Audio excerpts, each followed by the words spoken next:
इकट्ठा करन कहो कि आप इस अपने देश को, अपने नगर को छोड़ के मत जाओ। अगर जीवन में कुछ विपरीत परिस्थिति आ जाए, कुछ परेशानी आ जाए, तो उस स्थिति के अंदर उस परेशानी को छोड़कर भागना नहीं चाहिए, बल्कि उसका सामना करके उसको जीतना चाहिए। गुरु महाराज जाम्बू जी कहो कि आप चिंता मत करो, आपको जो भी चाहिए समरा थल धोरे पर आनो और आप लिए सारी चीजें मठे उपलब्ध हो जावेला। गुरु महाराज जाम्बू जी समरा थल धोरे पर एड़ो भंडार लगायो कि दूर दूर से भक्त समरा थल धोरे पर आते, अपनी बैलगाड़ियों पर कोई अनाज, बाजरी, पशुओं के लिए चारा, सब वहां से अपने साथ में अपने अपने घर ले जाते। कोई आपने ज्यादा लालची भी आता कि देखो जाम्बू जी तो फ्री में बांटे, कुछ लागे तो है नहीं, तो घर में चाहिए तो 20 किला और गाड़ी रे ऊपर ले जावे 20 मन। अब घणो सारो इकट्ठो कर बाहर ढोलता ढोलता लेर तो जावे, पर जिया ही घरे पहुंचे, घर में जितनी आवश्यकता होवे बितो ही शेष रहे। क्योंकि गुरु महाराज जाम्बू जी तो सबरी मन री सारी बातें जाने हैं। आप जब जोत के सामने जाते हैं और भगवान को झुककर अपनी लिस्ट सुनाते हैं, ये भी चाहिए, ये भी चाहिए, ये भी चाहिए, अरे भगवान कहते हैं तुम रहने दो, मैं सब जानूंगा।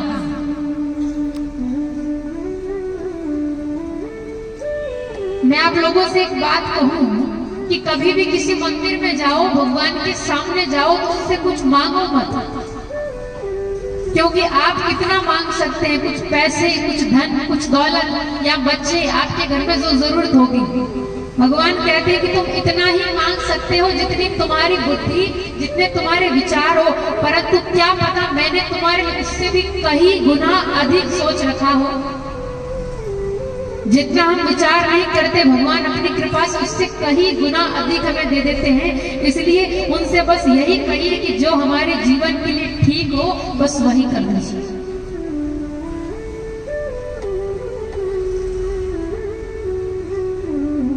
कहीं भी भगवान के सामने जाओ तो कुछ मांगो मत, क्योंकि हम जो मांग रहे हैं हो सकता है वो हमारे लिए गलत हो, हमारे लिए ठीक ना हो। कई लोग धन मांगेंगे, माया मांगेंगे, पर नहीं मिलती है। फिर भगवान को कहते हैं कि भगवान आपने मुझे इतनी गरीबी क्यों दी है। जो लोग गलत काम करते हैं, अधर्म का काम करके पैसे कमाते हैं, उनके घर में तो खूब धन दौलत है, पर मैं तो पूजा पाठ करता हूँ, मैं तो भजन गाता हूँ, फिर भी मेरे पास धन की कमी है। अरे भगवान कहते हैं इसलिए धन कम है कि तुम संतोष से जियो। अगर ज्यादा धन दे दिया तो जो भजन कर रहे हो उस भजन को भी तुम भूल जाओ। इसलिए भक्तों के जीवन में थोड़ा दुख आता है या थोड़ी कमी होती तो ऐसा मत सोचना कि भगवान हमें क्यों नहीं दे रहे हैं, इसलिए नहीं दे रहे हैं। देखिए एक बार क्या हुआ, जब महाभारत का युद्ध खत्म हुआ और भगवान कृष्ण हस्तिनापुर छोड़ वापस आपरे द्वारिका में जा रहा है, तो माता कुंती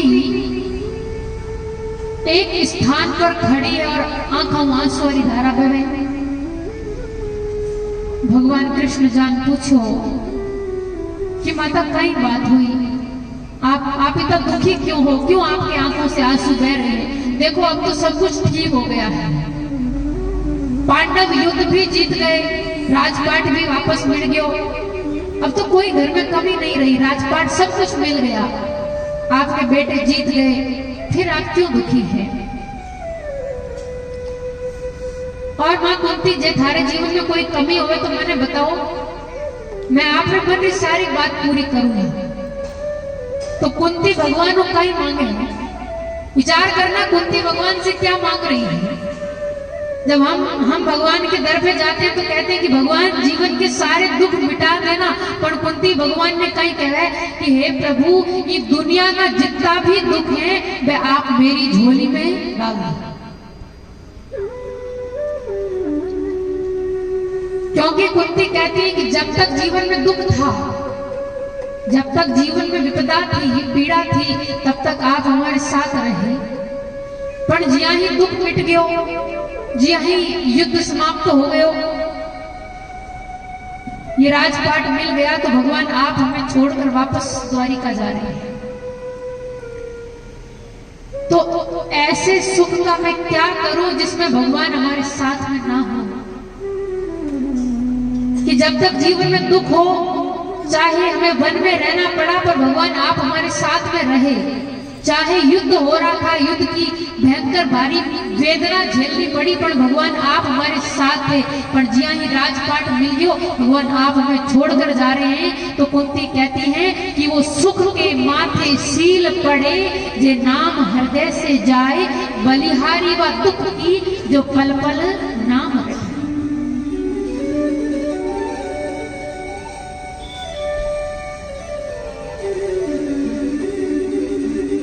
ऐसा सुख हमें नहीं चाहिए जिसमें भगवान हमसे दूर हो जाए। इसलिए भगवान से कुछ मांगिए मत, बस इतना मांगिए कि भगवान आपका साथ, आपका आशीर्वाद हमारे सिर पे बना रहे, और जिसके सिर पर ऊपर वाले का हाथ हो उसके जीवन में कभी कोई कमी नहीं रहे। गुरु महाराज जामोजी अखूट भंडार लगाया है, और केवल अन्न और धनराई नहीं कि अन्न धन ज्ञान भक्ति और मोखा, मोपे राजे पांचों थोका, कि अन्न धन ज्ञान भक्ति और मोखा, मोपे राजे पांचों थोका। इन चीजों का भरिया भंडारा, चाहे सो आवो जब द्वारा, कि अन्न धन ज्ञान भक्ति और मोखा, इन चीजों का भरिया भंडार। गुरु महाराज जामोजी के पास में केवल अन्न और धन ही नहीं, बल्कि ज्ञान भक्ति और मोक्ष, इनका मार्ग भी मिलता है।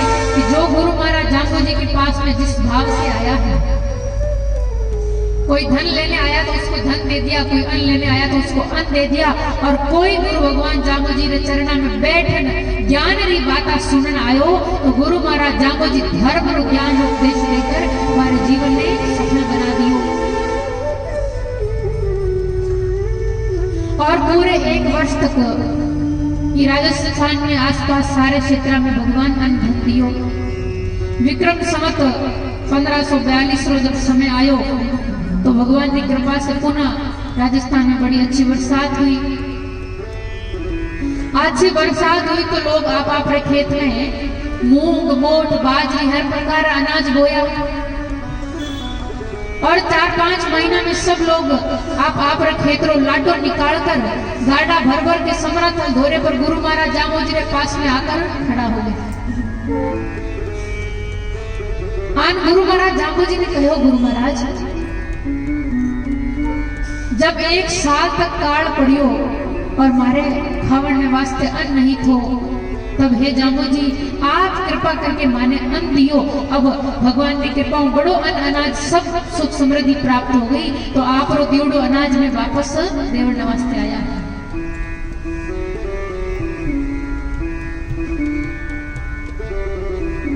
गुरु महाराज कहवे कि अगर माने अनाज की जरूरत होती, माने कोई अन्न धन चाहिए हो तो मैं थाने देते ही क्यों, मुझे ये अन्न नहीं चाहिए, ये आपका अनाज आप रखिए।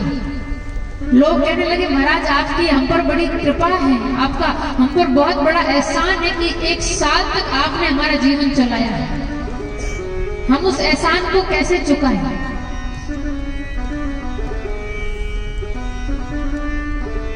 गुरु महाराज कहो कि यदि आपको ये लगता है कि मेरा कोई एहसान आपके ऊपर है और आप उसे चुकाना चाहते हैं, उस कृतज्ञता से मुक्त होना चाहते हैं, तो मैं आपको एक साधन, एक मार्ग बताता हूं। और ये साधन, ये मार्ग ऐसा है जिसके ऊपर चलकर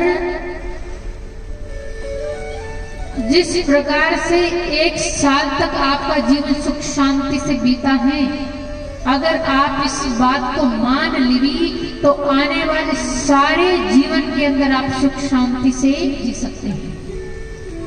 और केवल इतना ही नहीं कि जिया ने जुक्ति और मुआ ने मुक्ति प्राप्त हो सकेगी। जब तक जियोगे आराम से, ऐसो आराम से जियोगे, और मरने के बाद भी आपको मुक्ति मिल जाएगी।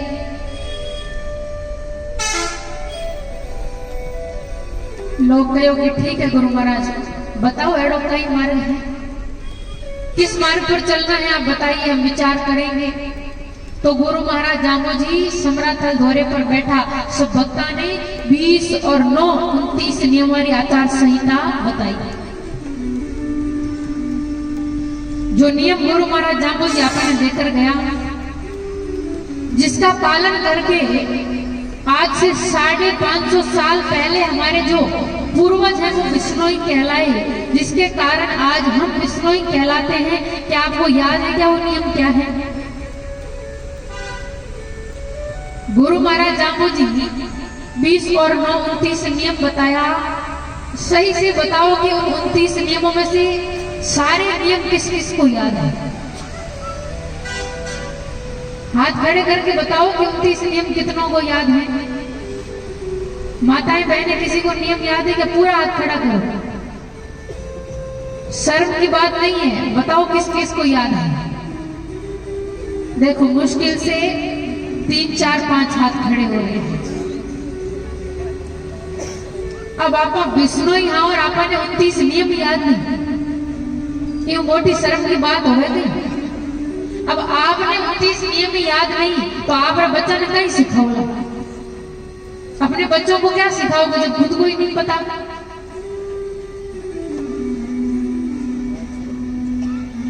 और बच्चे बड़े हो रहे हैं, 1 2 साल के हुए, मोबाइल पकड़ा दिया पालने के अंदर, जन्मते ही मोबाइल चलाना सीख गए।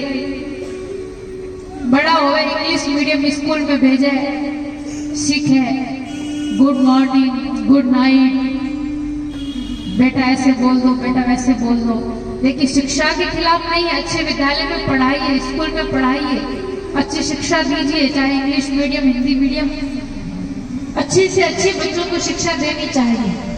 परंतु उसके साथ में जो हमारे घर के संस्कार हैं वो पहले जरूरी है, क्योंकि स्कूली शिक्षा से वो बहुत बड़े कलेक्टर बन सकते हैं, डॉक्टर बन सकते हैं, आईएएस बन सकते हैं, अफसर बन सकते हैं। पर आपने घर पे उनको अच्छी शिक्षा नहीं दी तो जो आप चाहते हैं कि बुढ़ापे में आपकी सेवा करे, वो आज्ञाकारी बेटा वो कभी नहीं बनेगा, वो सेवा करने वाला पुत्र कभी नहीं बनेगा।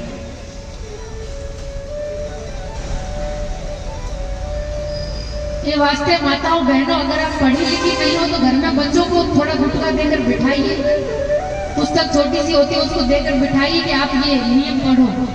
15-20 मिनट हर घर का ये नियम होना चाहिए कि संध्या के समय, सुबह सुबह अगर जल्दी बच्चे स्कूल जाते हैं तो जब शाम के समय घर आते हैं तो जब पूजा पाठ करते हैं तो संध्या के समय में सारे घर के बच्चों को एक साथ में लेकर बैठे और घर का ऐसा नियम बनाए कि आरती, धुन और 29 नियम और विष्णु मंत्र ये हर घर में बच्चों को याद होना चाहिए।